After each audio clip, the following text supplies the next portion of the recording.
Mapagpalang araw sa inyong lahat. Ang salita ng Diyos sa Aklat ng Efeso, Kabanata 6, Talata 16. Lagi ninyong gawing panangga ang pananampalataya na siyang papatay sa lahat ng nagliliyab na palaso ng dyablo.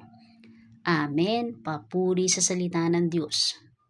Ang nagpahayag nito walang iba kundi si Pablo para sa mga mananampalataya sa Efeso. At ang salitang ding ito ay para din sa mga mananampalataya ngayon sa kasalukuyan at sa mga susunod pa. Iisipin natin na ito'y naihayag na, pero ang salita ng Diyos ay mananatili sa habang panahon.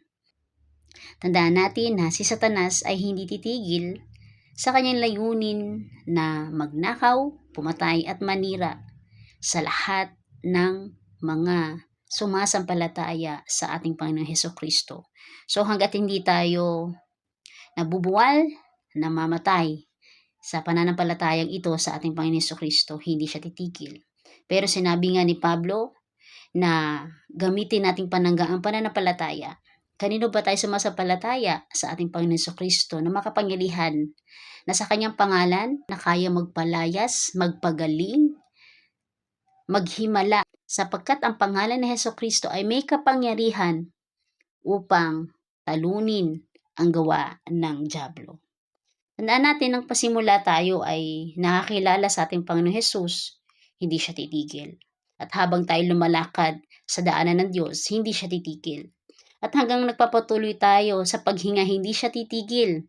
Kaya nga marapat na ang salita ng Diyos ay pinaghahari natin sa ating puso. Sapagkat ano ba yung mga palaso na tinitira sa atin o binabato sa atin ni Satanas?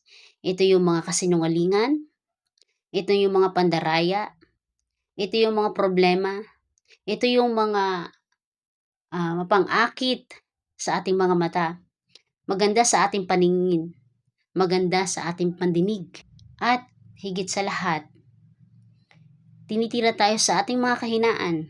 Subalit, meron tayong kalakasan, walang iba kundi ang ating Panginoon Jesucristo, at sa pamamagitan niya, tayo ay magtatagumpay. Kaya nga mahalaga na pinapalakas natin ang ating pananampalataya sa pamamagitan ng panalangin, pagninilay-nilay ng salita ng Diyos, pakikinig ng salita ng Diyos, at napakahalaga din doon yung pagsasagawa nito sa ating buhay. Yung ating mga natutunan ay ina-apply natin. Yung ating mga napakinggan, sinusunod natin. So, hindi lang tayo basta nakikinig. Hindi lang basta tayo nagbabasa, kundi sinasagawa at tayo ay sumusunod sa Diyos. Kaya huwag tayong pasisila sa anumang mapang-akit na mga bagay, sa mga magaganda sa ating pandinig, sa mga nakakaginhawa ng ating damdamin. Pero lagi nating sundin at tupdin ang matuwid at makatuwiran na pamumuhay mula sa ating Diyos Ama. Patuloy tayong maging daluyan ng pagpapala at maging pagpapala sa lahat. Amen.